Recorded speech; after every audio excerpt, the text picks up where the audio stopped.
Welcome to Talepreneur, where we tell stories that teach moral values, financial education, and entrepreneurship.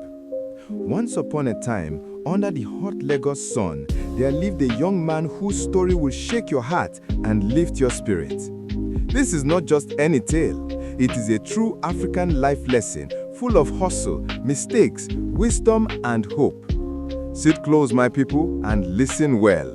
Before we end, I will show you how Patrick rose from shame to success. Now, let this story begin. My name is Patrick Anozi. I am 31 years old, MD and CEO of one of the thriving businesses in Lagos, Nigeria. People call me wise, successful, Oga at the top. But just 5 years ago, I was poor, broke, and drowning in debt. I owe almost everyone who can lend me money, but I could not pay most of the people expecting money from me. Today, I want to tell you how I walked out of debt and built my wealth. It all started in the early morning of a fateful day in August 2018. It was a Friday. About 6:30 a.m. The day started like every other day, but did not end like any of them. I was 26, a philosophy graduate from an Eastern university, living in a small tattered room at Ogolonto, Lagos. That morning, I wore my only red t-shirt, a graduation gift from my girlfriend, Ngozi.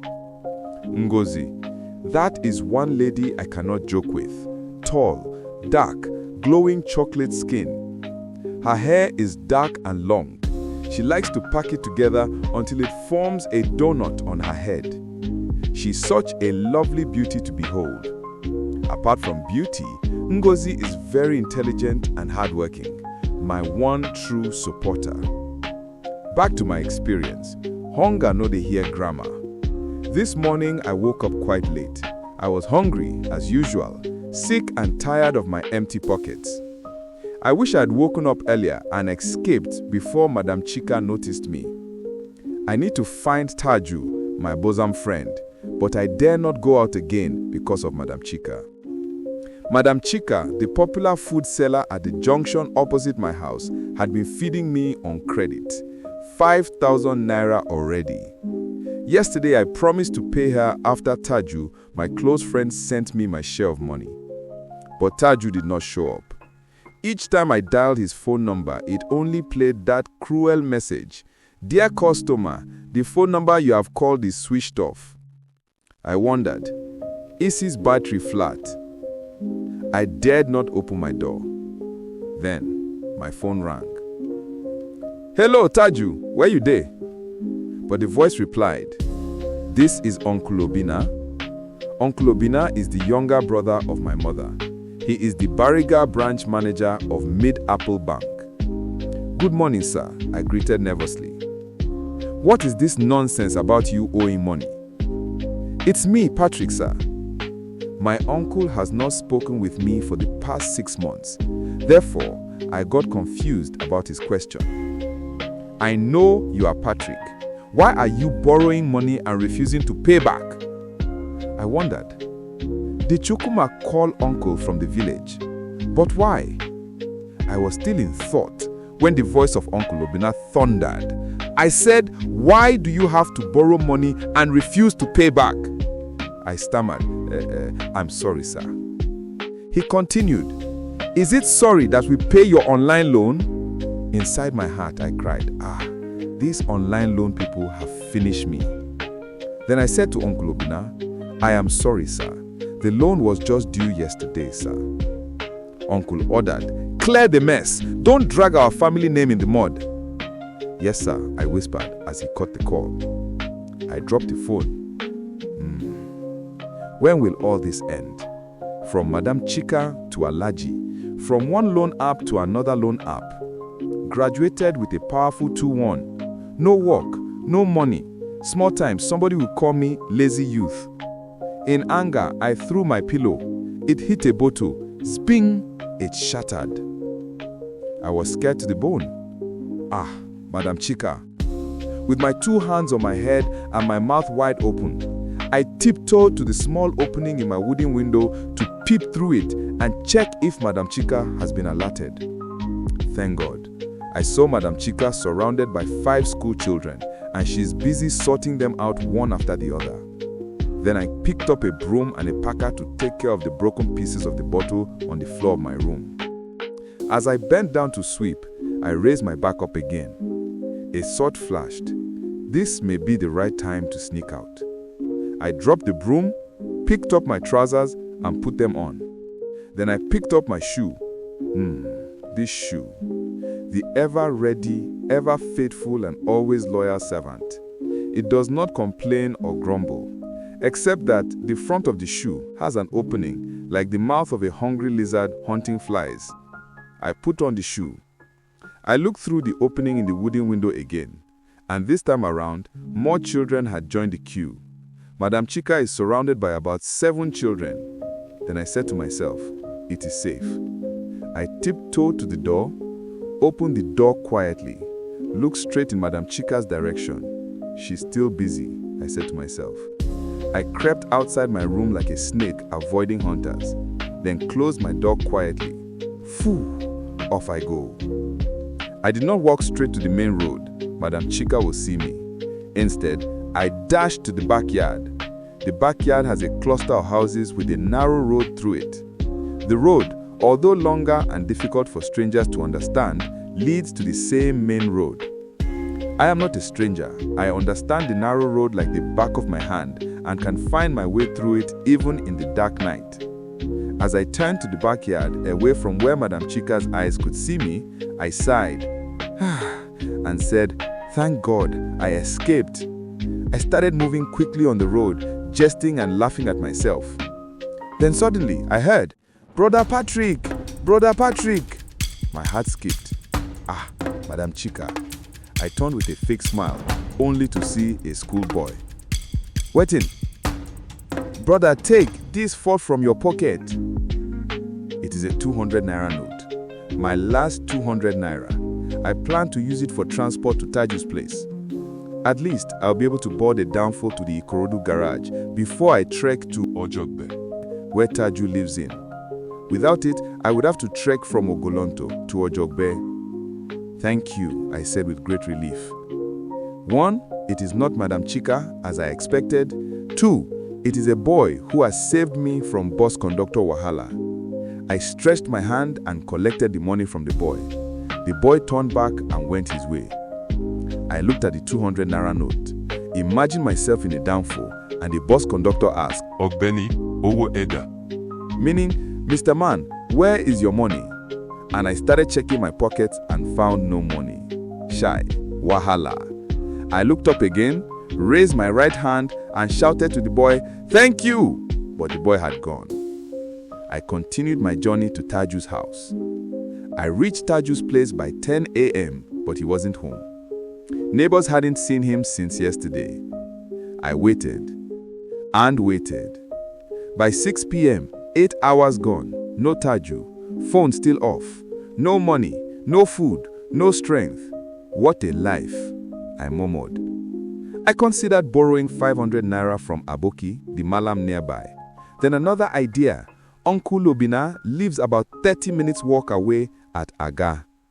I tried to call him, no airtime. Tried to borrow airtime, you are not eligible. So I must walk. Walking is an exercise if there is food in the stomach. Walking without food is a punishment. As I trudged, hunger and fear mixed. What if Uncle begins his questions? When last did you visit your mother? But at least I will eat. As for Uncle Obina's wife, she no get problem. She's friendly and accommodating. And most important of all, she's a good cook. I smiled. I will eat Auntie Kate's food tonight. Her jollof rice na super. Her ofen sola no wa. Her bitter leaf soup na elele. If God won't butter your bread, make she come pound fufu join am, you go bite your tongue. Auntie Kate sabi cook, no be lie. I dey sure say na because of food, Uncle Obina marry am. These and more were the thoughts on my mind as I walked to Uncle Obina's house. I reached the gate. A security man in black uniform, tall, over 6 feet, broad-shouldered, with a muscular build that commands attention and respect, came close to me without saying a word. "Good evening, sir," I greeted. He did not respond. "I'm going to Mr. Obina's house. He is my uncle." "Call him," he barked. "I have no airtime, sir." "Then borrow." "I cannot borrow again, sir. Please help me call him." He walked away without saying anything else to me. I felt insulted, but I have no energy to drag up any issue. I am hungry, tired, and empty. After standing there for about 5 minutes without any response from the man, I said, "Oga, I beg now, please help me. That's the house over there." "Mr. Man, you must call him before I can allow you to enter. That is the instruction." That is how I became stranded at the gate. 7:45 p.m. Imagining trekking back through dangers of the night. "Oga, I beg now," I pleaded. He ignored me. Suddenly, he rose, baton in hand. walking towards me, face hard. I stepped back, ready to turn, when I saw a figure approaching from inside the street. My mouth and eyes wide open. "Ah! Am I dreaming? What is happening?" I screamed. "Taju?" The security man spun round. "Sean, sir," he saluted. Taju raised his calm. "Ease." I watched in amazement. "Patrick, wetin you dey do here? Where you dey since yesterday?" I shot back. "No be small talk. Come inside," he said. "Your security go beat me, oh," I warned. Taju looked at him. "No, sir. I can never do that, sir," the man stammered. Inside the security office, Taju explained. His phone had broken.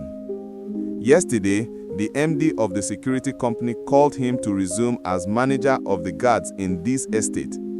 "Hey, you don't turn big boy, Habi?" I teased. "Now God," he smiled. Then, I asked him about my share of our money. "Which money?" The excitement of the job no gree me go collect the money. Then he said quietly, "I no get shishi." "Even, I never chop since morning." "Why you no go collect the money now?" I queried. "Don't worry, first thing tomorrow morning, I will collect the money." I said, "Since money go come tomorrow, make we go Uncle Obina's place go chop." We went together. At the gate, I pressed the bell. The gate man asked in pidgin, "Who I be?" "Adamu is me, Patrick. Open the gate," I answered. The voice responded, "Adamu, I don't trouble. Who I be?" "Okay. My name na Patrick, Oga Obina brother," I said. "Me, I be Oga brother. Me, I wait small. I go tell Oga." Taju and I waited at the gate, and I was looking around. It is a well-developed, secured, and decent neighborhood. The houses are well built with stone-coated roofings, dark tones, stylish and weather-resistant. Then, I heard the unbolting of the gate. We entered. "Thank you," I said to the gate man. The compound is neat and well lit. A security post sits by the gate, glass-windowed, with an iron door that is decorated with black paint. The house is perpetually manned by a gateman and a dog. Uncle Obina loves dogs. Since I knew him, he always kept at least a dog. This time around, he has a massive Rottweiler with a wide, heavily muscled chest and a thick neck adorned with a custom leather collar. He prowls the compound with a symbol of protection and prestige.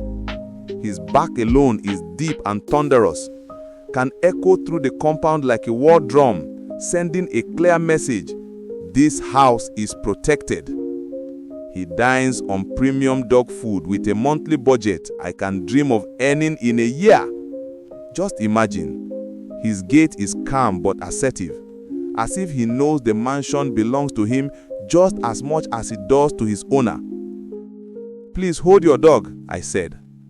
"Oga, Bawala," the gate man replied, meaning no problem.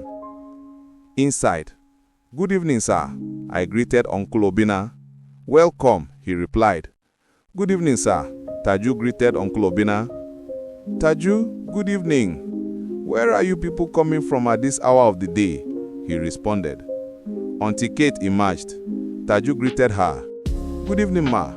Good evening, my brother. Auntie Kate greeted Taju. My in-law, welcome. How are you? She greeted me. I am fine, Auntie, I answered. Auntie Kate went inside the kitchen and came in with bottled water for us. Thank you, ma, we said to Auntie Kate. We collected the bottled water. I drank a little water. As I was drinking, I took a look around the sitting room. It is spacious and designed for both relaxation and receiving guests. It has a sofa set made of black leather with a wooden center table. The floor has a well-polished ceramic tile, with a small center rug laid beneath the center table. The wall is coated with a rough white paint, and the ceiling is decorated with POP that is designed with recessed LED lights. The wall is decorated with a picture of Uncle Obina and his wife. At the other side of the wall is an art portrait of a mother and baby elephant sitting like a king on the throne of studs neatly tucked into the wall. A flat-screen TV was mounted on the wall with a decoder and a sound system to match. Auntie Kate's voice echoed in to break my thought. Food is ready. Like a hungry lion, I leapt. Thank you, ma. I signaled Taju. Did I not tell you? He nodded. We sat at the dining table. I descended on the bowl of food with so much energy that it was enough to dissolve a huge mountain. I washed my hands, dipped my right hand into the mountain of akpu. My first cut was big. I molded it into a ball with a big hole at the center. I carried it into the pool of bitter leaf soup with a mixture of okoroko and dry fish that is carefully arranged amidst scattered egusi granules. After this decoration, I carefully swallowed the food talo. Then I repeated the process again and continued to store the balls of akpo and bitter leaf soup in my stomach. But as I was enjoying the meal, Uncle Obina came and asked, "Have you paid the loan?" Like a traffic officer, his question stopped my hand mid-air. No, sir, I muttered. He said, "Patrick, if you cannot pay back a loan, don't borrow it." He continued, "You hear buying now and pay later. I say to you, if what you are buying will not add immediate monetary value that will help you to pay later, just save now and buy later." These words seem heavy and striking on my mind. As I tried to digest them, a protest arose from my mind and I said, "But uncle, what if I need the money to survive?" His response shocked me. He said, "If you want to survive, get a dependable income, not a loan. Some loans kill faster than death." His words struck like thunder. Even Taju stopped eating. I washed my hands to pay more attention. Then I confessed, "Uncle, I have many debts. Some are due. I need another debt to pay them up." Before I could finish saying these words, he said, "How can you borrow a debt to pay another debt?" "I don't understand, sir," I said. "My creditor will not let me rest if I refuse to pay." "So you want to borrow 20,000 naira to pay another debt of 20,000 naira, then start looking for money to pay back maybe 25,000 naira because you must pay the new debt with the interest on it?" "No." Taju asked, "But sir, how can someone pay back without borrowing since penalties are high?" Uncle said, "First, don't borrow if you don't have a sure plan to pay. You don't enter a room just because the door is open. Check if it's safe. In the same way, you must be sure you will be able to pay back your loan before you request it. Otherwise, you will have a problem with your lender. If you already owe, call your lender, explain your repayment plan, and keep paying something regularly. Most will cooperate. I hope you know that there are great consequences attached to borrowing money without paying it back. If you cannot pay back, then don't borrow. Instead, look for a better job or a second job that can increase your income so that you will not need to borrow again." "Uncle, there are no jobs," Taju said. Uncle Bina answered, "How come you have a job?" "But uncle, I waited 5 years before getting this job," said Taju. "Because you refused to use your skills to create one for yourself. For where the money? Sir, I asked. Money is not the first thing, Uncle Obinna answered. Show me your skill. If no company wants to employ you, what do you have that you can use to employ yourself? Something that will make people pay you. For example, apart from your university degree, Do you know how to sew clothes? No. What a carpentry? No. Welding? No. Do you know how to build apps? No.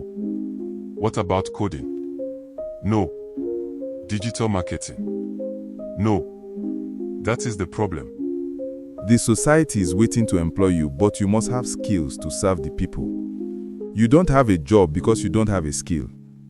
If you don't have a reliable source of income, don't borrow money that you need to pay back almost immediately because you may not be able to pay it back. If you have a salary job, don't borrow any money that your salary cannot conveniently pay back. That is the rule of the game, else you become a slave to your lender. Taju then said, "Thank you, uncle. Please, what should I do with my overdue debt? How do I pay back without borrowing another loan?" Uncle Obinna said, 1.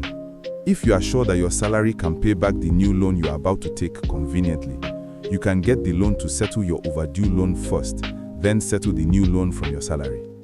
But if your salary cannot settle the new loan, you can call the customer care of your lender and explain your repayment plan. As long as you are making regular payment of an amount you can afford, daily or weekly, in that account, a good number of the loan companies will cooperate with you. Let me tell you how you will know if your income can settle your loan or how much you will be able to pay back conveniently. You have to draw a budget for your income and expenses. Budget? I asked.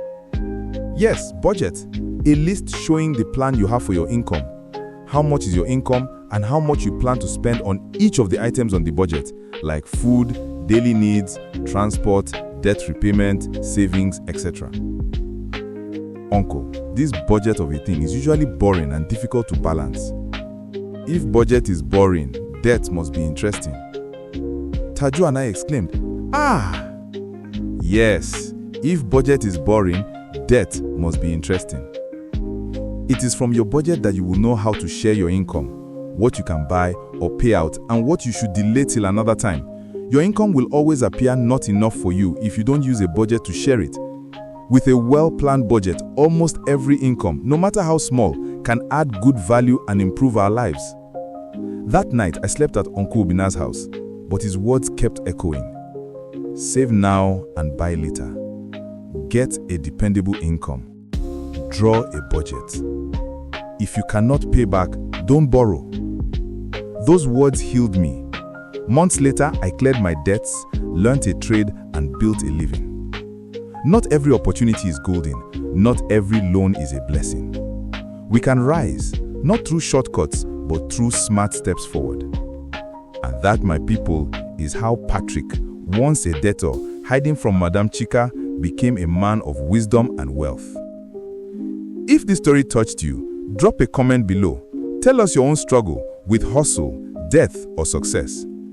Click subscribe so you won't miss the next episode where Patrick reveals the trade that changed his life. Share this tale with a friend. You may be saving someone from a dangerous step today. Until we meet again, stay wise, stay strong.